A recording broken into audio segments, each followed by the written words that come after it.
কবি, সাহিত্যিক এবং সবকিছু নিয়ে আলোচনা হয়।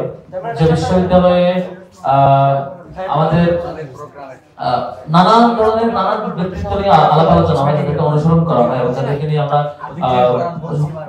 সব রকমের আলোচনা করে থাকি। কিন্তু সেই বিশ্ববিদ্যালয়ে একমাত্র ব্যক্তি যিনি সবচাইতে বেশি সফল হয়েছেন, একমাত্র ব্যক্তি যিনি সবচাইতে বেশি ক্রিটিক্যালিটি ফেস করে পুরো সমাজকেও পাল্টিয়েছেন, একমাত্র ব্যক্তি যিনি তার জন্মের আগে বাবাকে হারিয়েছেন এবং এরপরে মা হারানো, তারপর চাচা, তার সকল অভিভাবক হারানো এবং সমাজের সকল রকমের সম্ভাব্য বিপদ এবং ক্রাইসিসকে ফেস করার মধ্য দিয়ে নিজে বেড়ে উঠেছেন এবং সমাজের ঠিক একটি বিপরীত মত যেটি প্রচলিত তার বিপরীত মত উপস্থাপন করার মধ্য দিয়ে তিনি চরমতম চ্যালেঞ্জের মুখোমুখি হওয়া এবং দেশ ছাড়া হওয়া সবকিছু পার হয়ে তিনি সফল তো হয়েছেন, সেই দেশটাকে আবার বিজয়ী করেছেন এবং সেই দেশটাকে পৃথিবীর বুকে একটা অন্যতম অনুকরণীয় অনুসরণীয় দেশ এবং মডেলে পরিণত করেছেন। সেই ব্যক্তি নিয়ে আমরা আলোচনা করতে পারিনি এই ক্যাম্পাসে।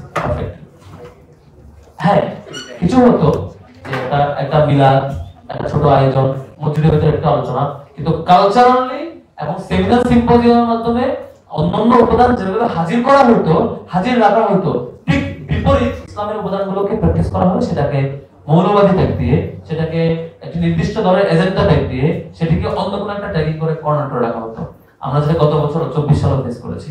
24 সালে আপনারা দেখেছেন যে কোরআন তেলাওয়াতের আসর হয়েছে, সেখানে শোকজ নোটিশ দেওয়া হয়েছিল এবং পরবর্তীতে যে কারি, যেই অন্যতম আরেকজন যে কোরআন তেলাওয়াত করেছিল, সেই শিক্ষার্থী বিশ্ববিদ্যালয়ের একটি জায়গায় তারাবি পড়ানোর কথা ছিল, ইফতার সহ বিভিন্ন প্রোগ্রামে তার কোরআন তেলাওয়াত করা, শেষ পর্যন্ত ওই বিশ্ববিদ্যালয়ের তৎকালীন ভিসি তাকে সেই তারাবি পড়ার সুযোগ থেকে তাকে বঞ্চিত করে, বলা হয়েছে তুমি এই ধরনের কাজ করছো না, তুমি এটা করতে পারবে না। তারাবির সেই অ্যাপয়েন্টেড থেকে সুযোগ থেকে তাকে বাতিল করে দেয় পরবর্তীতে। এই ধরনের বহু কেস ঘটেছে। আমরা এই গত বছর ছাত্র শিবিরের জায়গা থেকে চেষ্টা করেছি কিছু আয়োজন করা। গত বছর ডক্টর ইয়াসির কাজী এসেছিলেন, আপনারা দেখেছেন।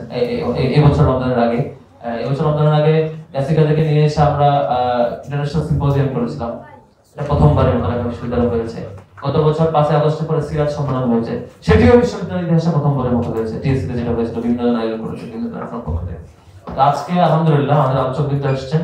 আমি এটা কত বড় রুমে এই সিরাজের আলোচনা হয়েছে, কত সংখ্যক শিক্ষার্থী উপস্থিত হয়েছে, তার চাইতে আমার কাছে গুরুত্বপূর্ণ হলো ঢাকা বিশ্ববিদ্যালয়ের সিরাতের আলোচনাটা কন্টিনিউয়াসলি হওয়া। ঢাকা বিশ্ববিদ্যালয়ের শিক্ষকেরা এসে আলোচনা করবেন, সিরাতের আলোচনা শিক্ষার্থীরা এসে শুনবেন, আল্লাহ রাসূলকে বুঝবার চেষ্টা করবেন, তার লাইফের স্ট্র্যাটেজির যত রকমের সুন্দরতম দিকগুলো ছিল সেগুলো শিখবার চেষ্টা করবেন, তার জীবন থেকে যেখান থেকে অনুপ্রেরণা জায়গা সেটা নেওয়ার চেষ্টা করবেন। আমি তো পার্সোনালি মনে করি যে বাংলাদেশের যে কোনো তরুণ যুবক যখন মুহাম্মদ রাসূলুল্লাহ সাল্লাল্লাহু আলাইহি ওয়াসাল্লামকে তার আদর্শ মানবে এবং তিনি কিভাবে ক্রাইসিস ম্যানেজ করতেন, কিভাবে অপরচুনিটিকে ইউটিলাইজ করতেন, সেগুলো জানবেন, দেখবেন, শিখবেন, ফলো করবেন।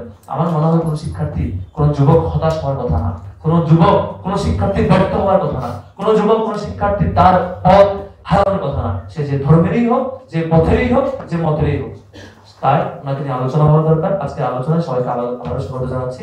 আমার উদ্বোধনী কথার মধ্য দিয়ে আবারও সবাইকে আমি আয়োজনের কোনো ভুল ত্রুটি হয়ে থাকলে শাখার সভাপতি হিসেবে সবকিছুর জন্য অগ্রিম